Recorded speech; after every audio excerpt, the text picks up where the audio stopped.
तो आज हम लोग पढ़ेंगे पार्ट 2। पढ़ रहे थे हम लोग फिजिक्स। फिजिक्स में पढ़ लिए थे बहुत सारे टॉपिक। जो चैप्टर फिजिक्स का हम लोग पढ़ेंगे, फिजिक्स का चैप्टर 1। फिजिक्स का चैप्टर 1 बोले तो प्रकाश का परावर्तन। प्रकाश का परावर्तन बोले तो रिफ्लेक्सिव ऑफ लाइट।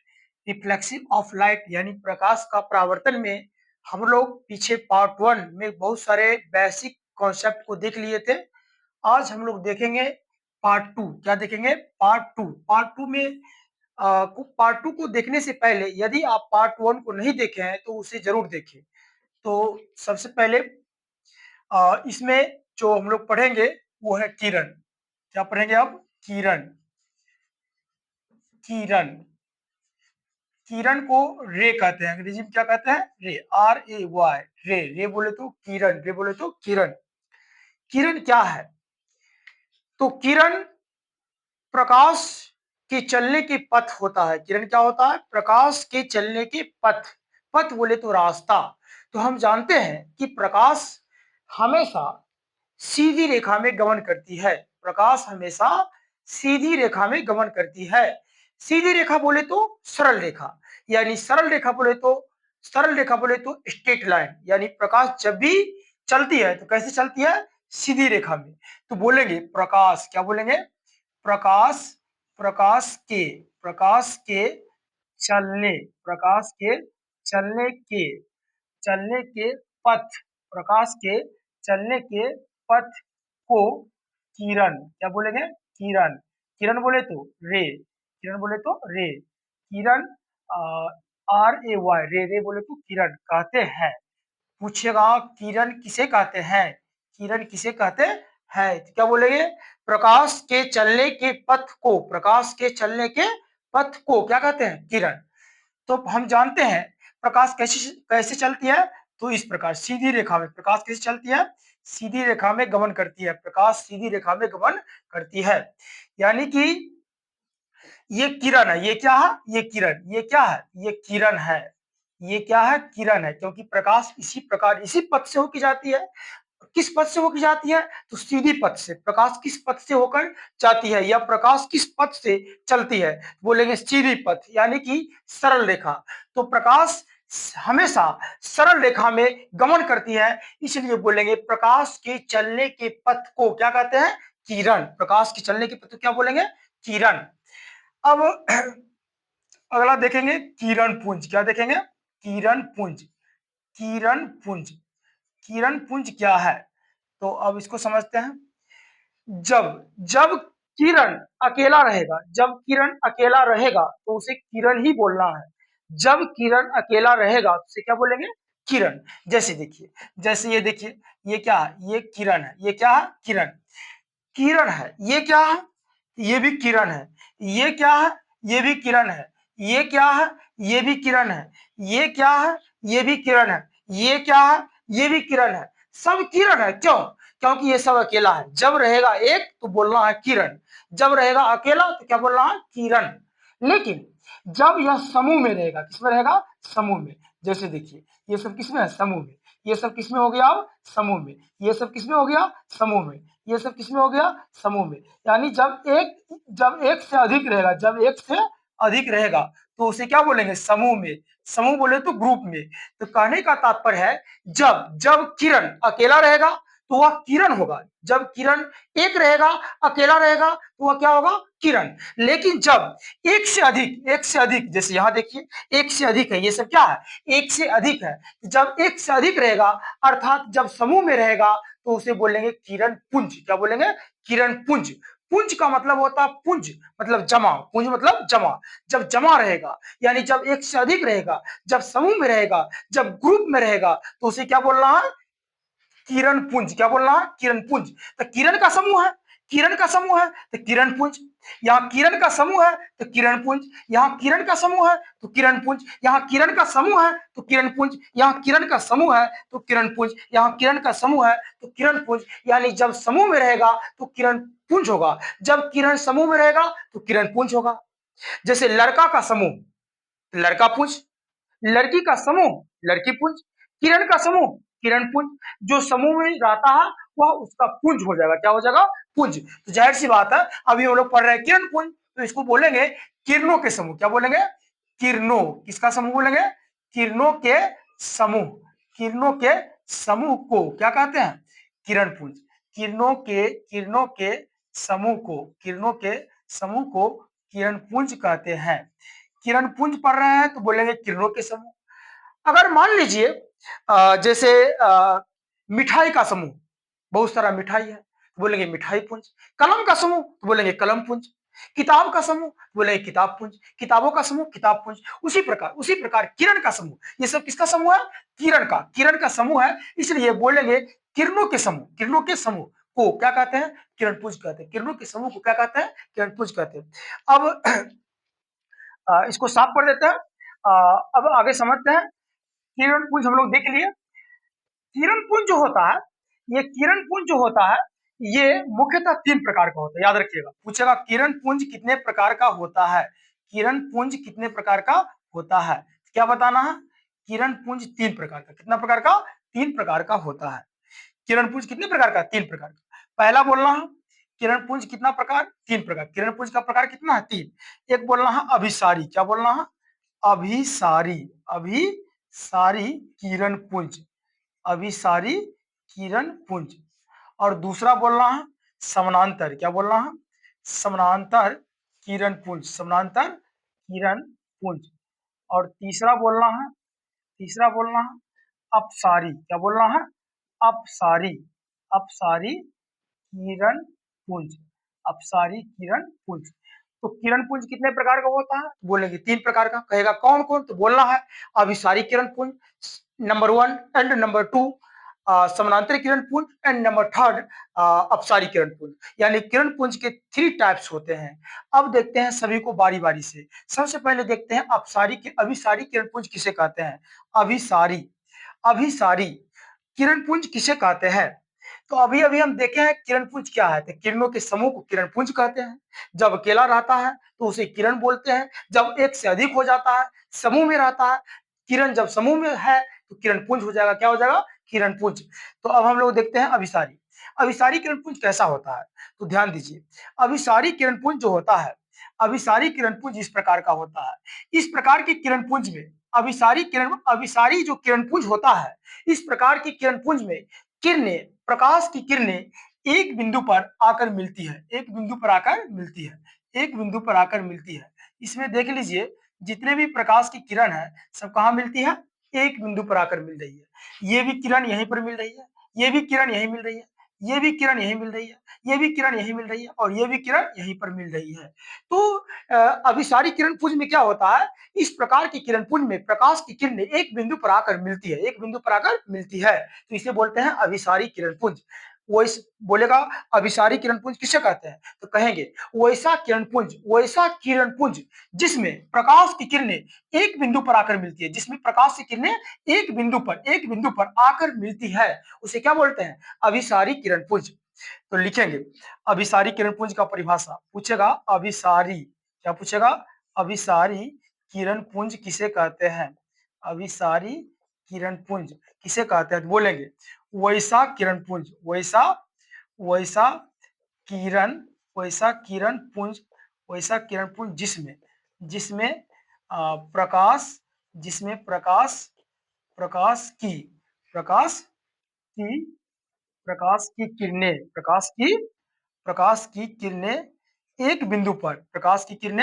एक एक बिंदु एक बिंदु पर आकर मिलती है। एक बिंदु पर आकर मिलती है, उसे क्या कहते हैं? तो उसे उसे क्या बोलेंगे? उसे अभी अभिसारी अभिसारी किरण किरण पुंज अभिसारी किरण पुंज कहते हैं। तो ये हो गया अभिसारी किरण पुंज का परिभाषा। क्या हो गया? अभिसारी किरण पुंज का परिभाषा। उसका चित्र बना लेना है। उसका चित्र कैसे बनाएंगे? तो इसी प्रकार से बनाना है। इस प्रकार से सारे किरण एक ही बिंदु पर आकर मिल जाएगी, तो कौन सा किरण पुंज हो जाएगा? अभिसारी। कौन सा किरण पुंज हो जाएगा? अभिसारी। तो यहाँ पर आप देख सकते हैं जितने भी किरण है, जितने भी प्रकाश की किरण है, सभी एक बिंदु पर आकर मिलती है, सभी एक बिंदु पर आकर मिलती है। ये कैसा किरण पुंज हो गया? ये हो गया अभिसारी। कैसा हो गया? अभिसारी। पूछेगा अभिसारी किरण पुंज किसे कहते हैं? क्वेश्चन रहेगा अभिसारी किरण पुंज किसे कहते हैं? तो बोलना है वैसा किरण पुंज जिसमें प्रकाश की किरणें एक बिंदु पर आकर मिलती है, उसे उसे अभिसारी किरण पुंज कहते हैं। वैसा किरण पुंज जिसमें प्रकाश की किरणें एक बिंदु पर आकर मिलती है, उसे क्या बोलते हैं? अभिसारी किरण पुंज। अब जैसे देखते हैं अपसारी। क्या देखेंगे अब? अपसारी, या उससे पहले पढ़ लेते हैं समानांतर। क्या पढ़ेंगे? समानांतर किरण पुंज। समानांतर क्या बोलेंगे? समानांतर किरण, समानांतर किरण पुंज। समानांतर किरण पुंज किसे कहते हैं? तो बोलना है वैसा किरण पुंज। क्या बोलेंगे? वैसा किरण पुंज जिसमें प्रकाश की किरणें एक दूसरे के समानांतर होती है। क्या बोलेंगे?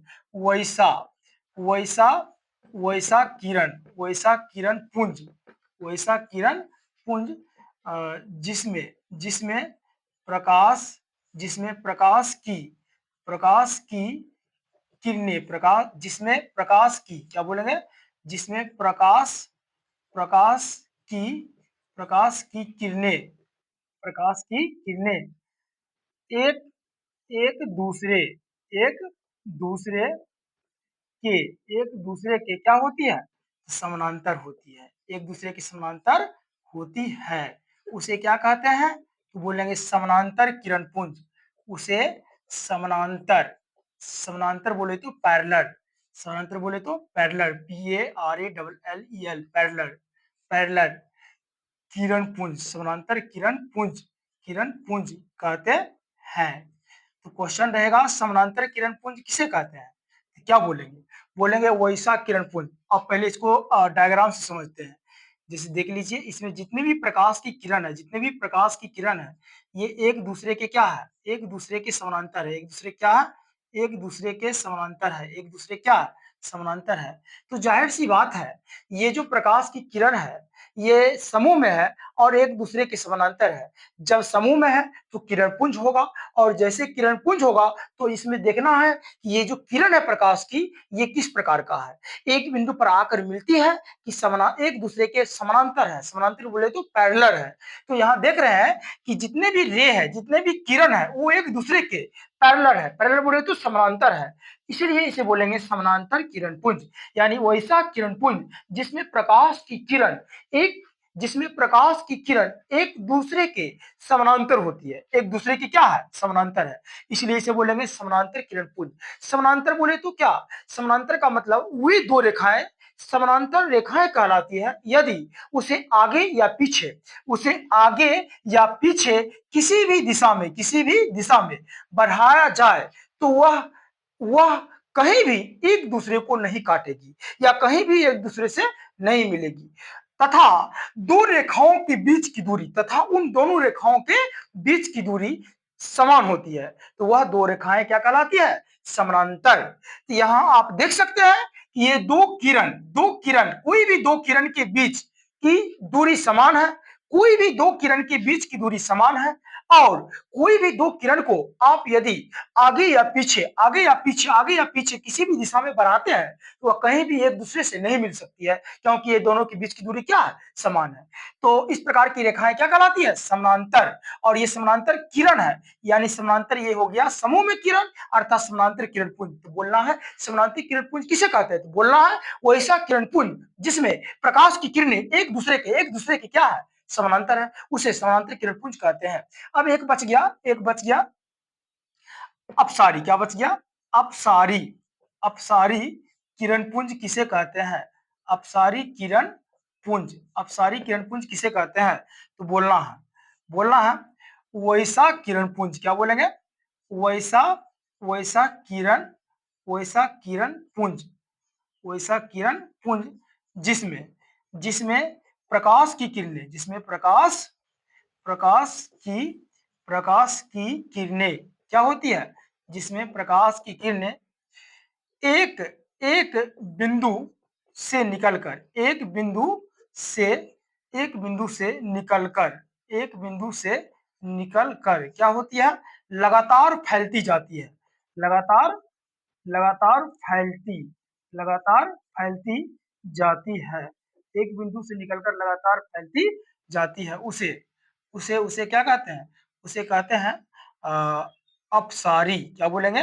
अपसारी किरणपुंज कहते हैं, अपसारी किरणपुंज कहते हैं। अब यहाँ पर इसका फिगर देखते हैं, अपसारी किरणपुंज, और फिगर से हम लोग समझेंगे। जैसे देखिए, इस प्रकार की किरणपुंज में प्रकाश की किरणें एक बिंदु से निकलकर फैलती चली जाती है, एक बिंदु से निकलकर क्या होती है? फैलती चली जाती है। आप यहाँ देख सकते हैं, इसमें जो प्रकाश की किरणें हैं, इसमें जो प्रकाश की किरणें हैं, ये एक बिंदु से निकलकर लगातार फैलती चली जाती है, एक बिंदु से निकलकर लगातार क्या हो रही है? फैलते चली जाती है। आप देख सकते हैं, चित्र से ये जाहिर हो रहा है कि यहाँ पर प्रकाश की किरणें, यहाँ पर प्रकाश की किरणें एक बिंदु से निकलकर लगातार लगातार फैलती चली जाती है। तो इस प्रकार की किरणपुंज को क्या बोलते हैं?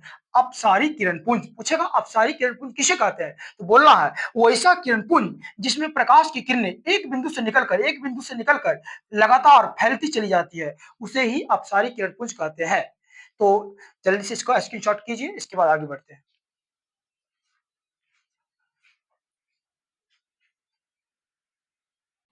तो अब हम लोग पढ़ रहे हैं, इसमें अभी बताए थे किरणपुंज, और किरणपुंज के बाद हम लोग पढ़े थे, उससे पहले किरण पढ़े थे, किरण के बाद किरणपुंज, और किरणपुंज के बाद किरणपुंज के प्रकार को देखे थे। अब देखते हैं इसमें प्रकाश का परावर्तन। क्या पढ़ेंगे? प्रकाश। क्या पढ़ेंगे? प्रकाश। प्रकाश का प्रकाश का परावर्तन। क्या बोलेंगे? प्रकाश का परावर्तन। प्रकाश का परावर्तन किसे कहते हैं? प्रकाश का परावर्तन किसे कहते हैं? तो बोलेंगे प्रकाश का किसी सतह से टकराकर, प्रकाश का किसी सतह से टकराकर लौटना ही प्रकाश का परावर्तन कहलाता है।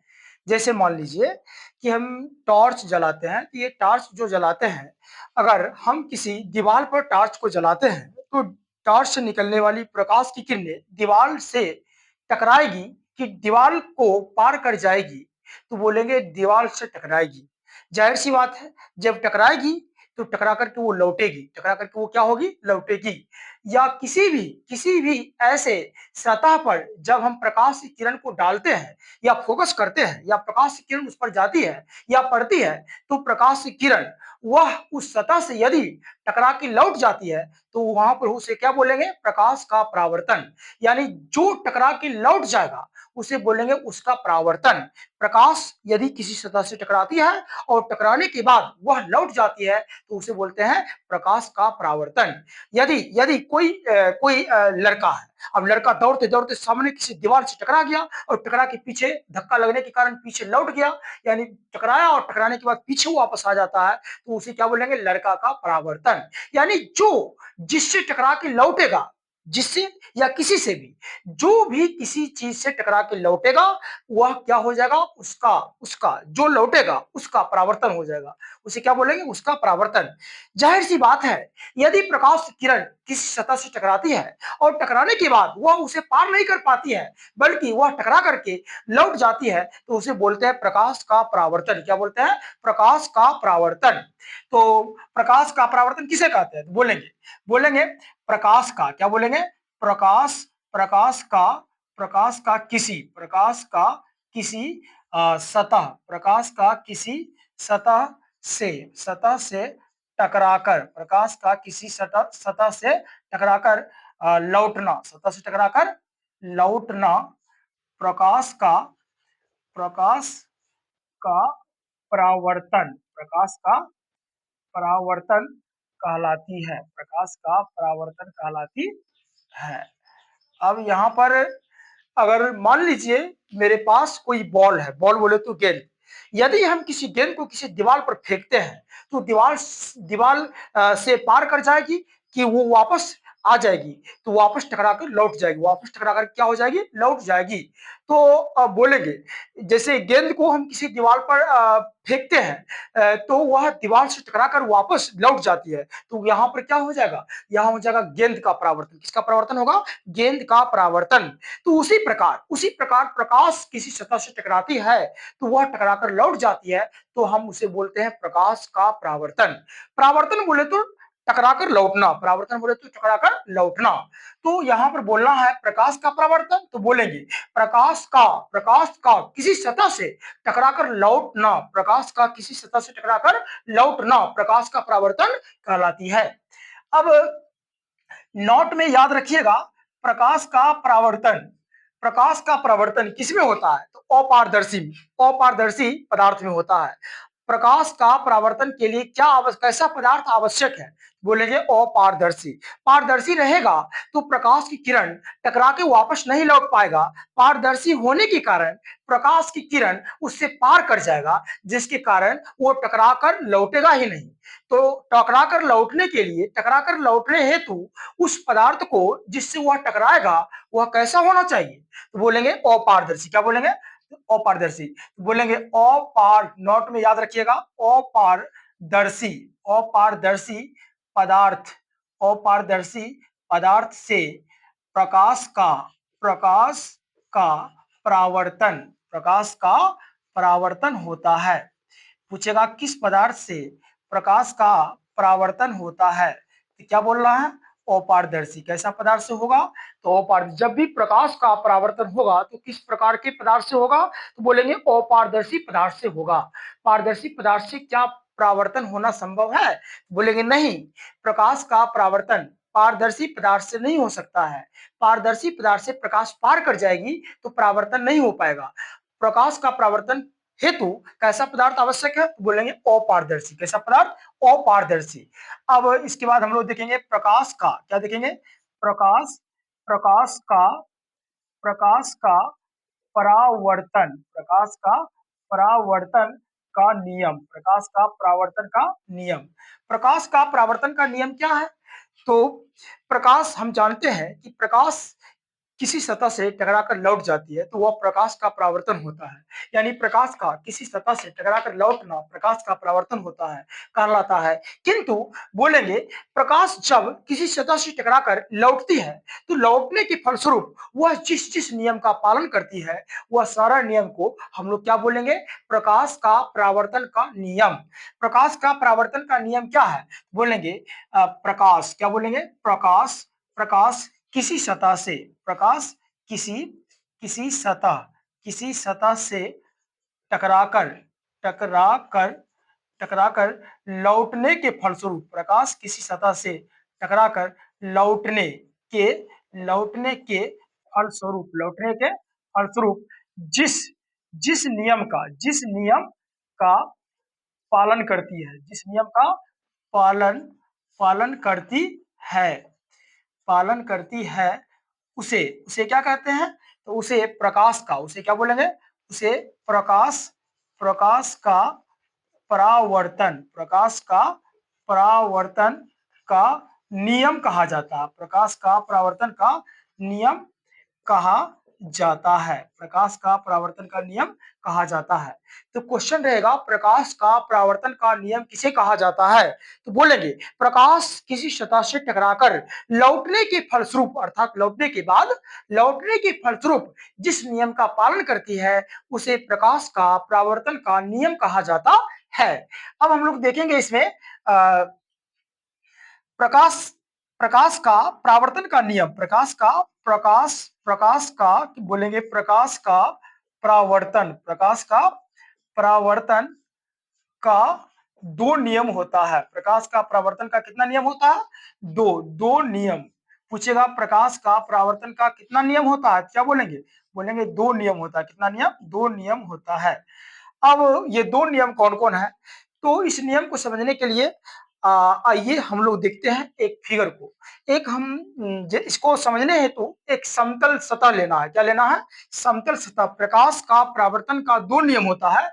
इस दो नियम को समझने के लिए हम लोग लेंगे समतल सतह।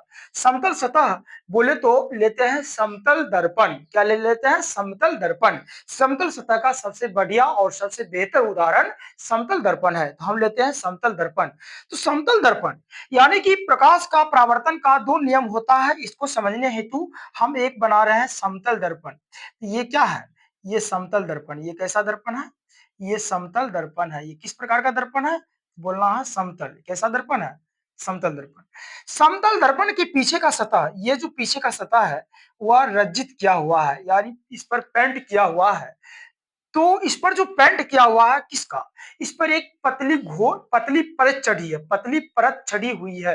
तो किसका परत चढ़ी होती है, तो समतल दर्पण के पीछे का सतह पर जो पतली परत चढ़ी होती है, जो पेंट की होती है, वह होता है वह सिल्वर नाइट्रेट। क्या बोलेंगे, सिल्वर नाइट्रेट, इसे बोलेंगे सिल्वर सिल्वर नाइट्रेट, AgNO3। क्या बोल रहा है, AgNO3। AgNO3 बोले तो सिल्वर नाइट्रेट, Ag बोले तो सिल्वर, Ag बोले तो सिल्वर, NO3 बोले तो नाइट्रेट, यानी AgNO3 बोले तो सिल्वर नाइट्रेट। तो दर्पण के पीछे का जो सतह होता है उस पर जो पतली पेंट की परत चढ़ी होती है वह किसकी होती है, तो वह होती है सिल्वर नाइट्रेट का। सिल्वर नाइट्रेट का ही परत क्यों, आखिर समतल दर्पण के पीछे की सतह पर सिल्वर नाइट्रेट का ही पेंट क्यों होता है, इसलिए क्योंकि सिल्वर नाइट्रेट का पेंट करने से, सिल्वर नाइट्रेट का पेंट देने से, दर्पण की पिछली सतह पर सिल्वर नाइट्रेट का पतली परत चढ़ाने से उस दर्पण से प्रकाश का परावर्तन काफी ही बेहतर ढंग से हो जाता है।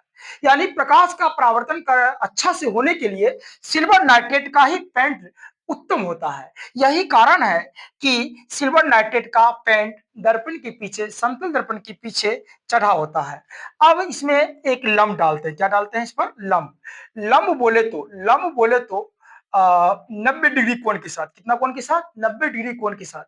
यानी किसी सतह पर जब 90 डिग्री कोण के साथ, जब 90 डिग्री कोण के साथ कोई किरण खड़ी होती है तो वह क्या होता है, लंब। किसी समतल सतह पर, किसी समतल सतह पर, किसी समतल, ये समतल है, प्लेन, समतल बोले तो प्लेन, तो किसी समतल सतह पर, किसी समतल सतह पर लंबवत, क्या बोलेंगे, लंबवत डाले, ये लंबवत है, लंबवत बोले तो 90 डिग्री कोण के साथ, लंबवत बोले तो 90 डिग्री कोण के साथ। यानी कि यहां पर किसी समतल सतह पर यदि कोई किरण 90 डिग्री कोण के साथ खड़ी होती है तो उसे बोलते हैं लंब। क्या बोलते हैं, लंब। तो यहां पर ये क्या है, लंब, क्योंकि ये 90 डिग्री कोण के साथ खड़ी है। ये किरण कैसे खड़ी है, 90 डिग्री कोण के साथ खड़ी है। ये समतल समतल दर्पण है, अर्थात ये समतल सतह है, और समतल सतह पर एक किरण 90 डिग्री कोण के साथ, 90 डिग्री कोण के साथ खड़ी है, इसलिए यह क्या होगा, लंब। क्या होगा, लंब। लंब बोले तो 90 डिग्री कोण के साथ, 90 डिग्री कोण के साथ। तो किसी समतल सतह पर डाले गए लंब, किसी समतल सतह पर डाले गए लंब को अभिलंब कहते हैं। यहाँ पर आप देख सकते हैं ये समतल सतह है और इस पर डाला गया क्या है, लंब। इस पर डाला गया क्या है, लंब। लंब क्यों है, क्योंकि ये 90 डिग्री कोण के साथ खड़ी है, 90 डिग्री कोण के साथ खड़ी है, इसलिए ये लंब है। तो किसी समतल सतह पर डाले गए लंब, किसी समतल सतह पर डाले गए लंब को अभिलंब कहते हैं। क्या कहते हैं, अभिलंब। ये क्या है, ये अभिलंब है, ये अभिलंब। और अभिलंब लिखेंगे, इसे क्या बोलेंगे, अभिलंब। अभिलंब, इसका नाम क्या है, अभिलंब। और अभिलंब बोले तो नॉर्मल, नॉर्मल बोले तो एन, नॉर्मल बोले तो एन। अभिलंब को ऐसे इंडिकेट करते हैं। अब देखिए, अब मान लीजिए कोई मेरे पास बॉल, बॉल बोले तो गेंद है, मैं सामने किसी दीवार पर बॉल को फेंकता हूं, गेंद को मैं सामने किसी दीवार पर फेंकता हूं, तो जैसे मैं सीधा फेंकूंगा तो वो गेंद वापस मेरे हाथ में सीधा आ जाता है।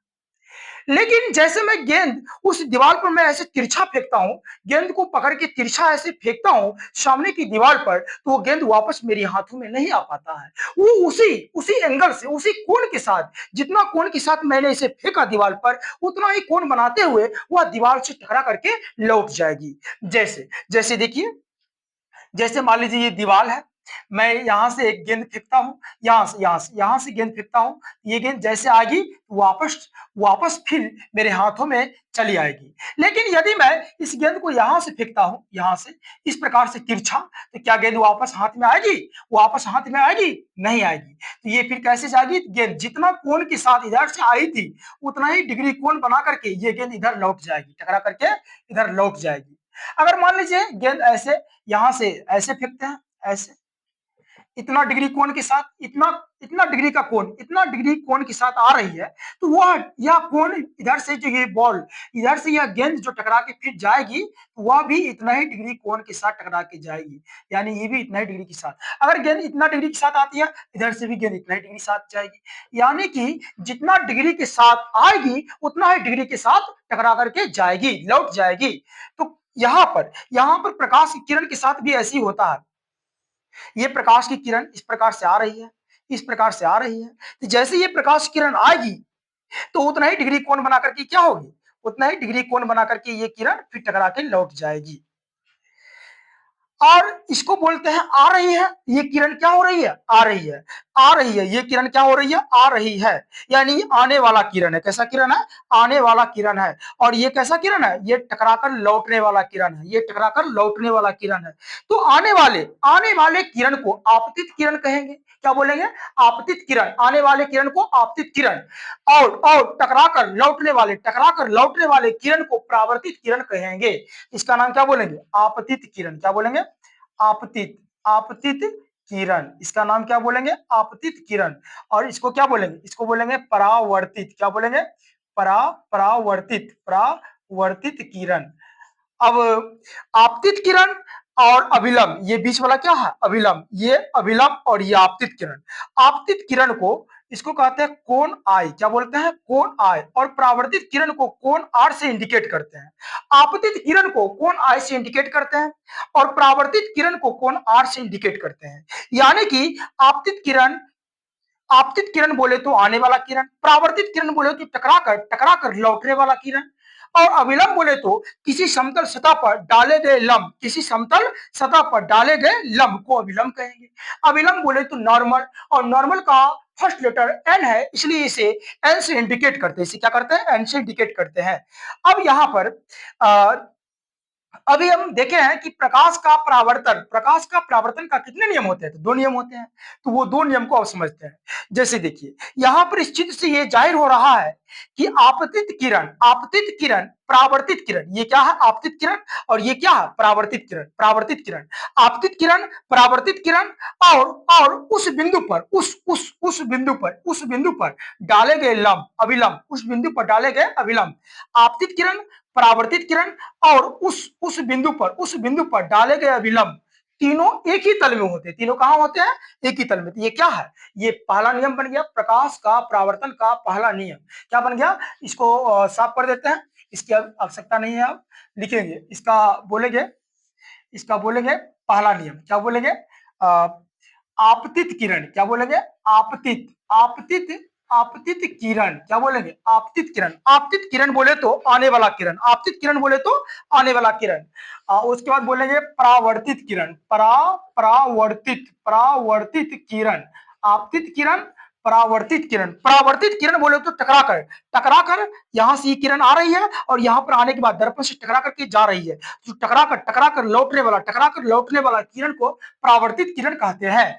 आपतित किरण, परावर्तित किरण, और उस बिंदु पर डाले गए अभिलंब, तो बोलेंगे और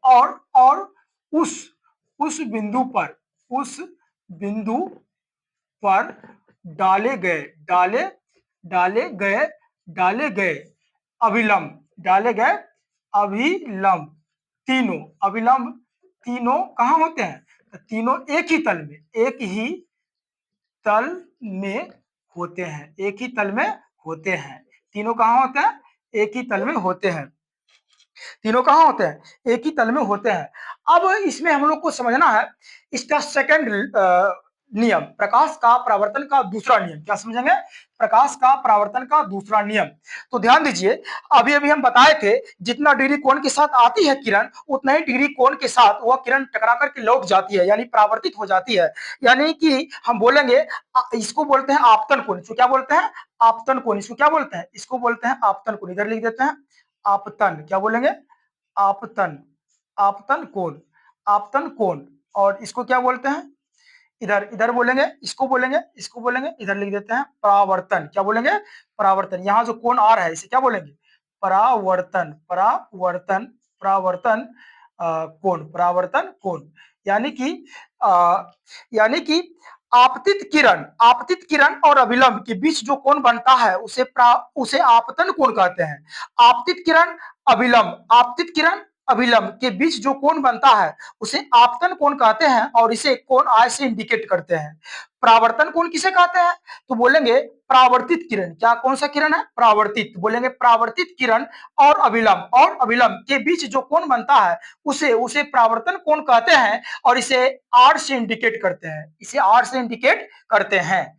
अब ये आपतन कोण बराबर परावर्तन कोण हो जाता है।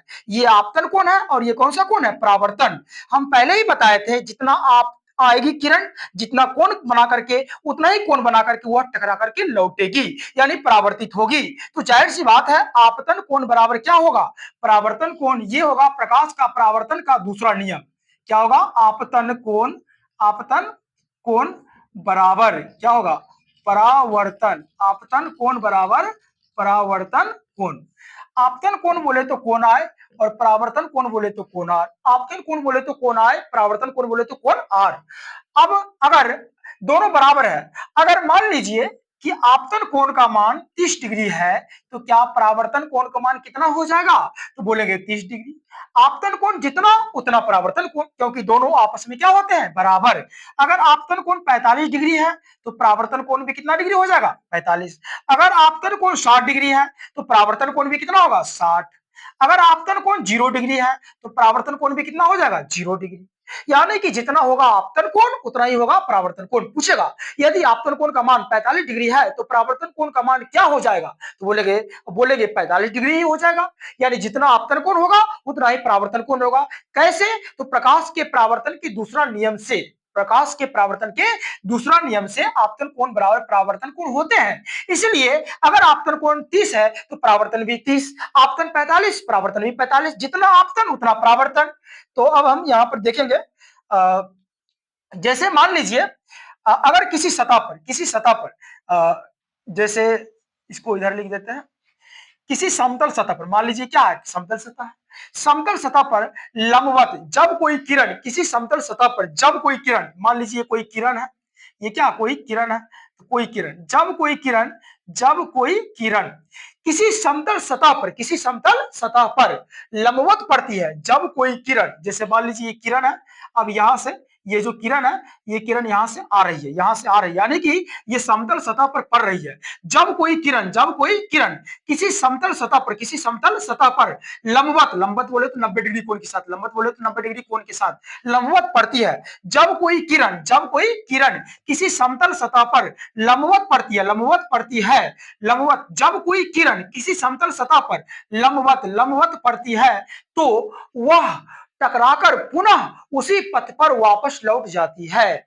जैसे देखिए यहां पर ये कोई किरण है और ये समतल सतह है, इस पर ये लंबवत पड़ रही है तो क्या होगा? ये टकराएगी, ऐसे आ रही है, आने के बाद ये इस पर टकराएगी और टकराने के बाद वापस उसी पथ पर पुनः लौट जाएगी, वापस लौट जाएगी।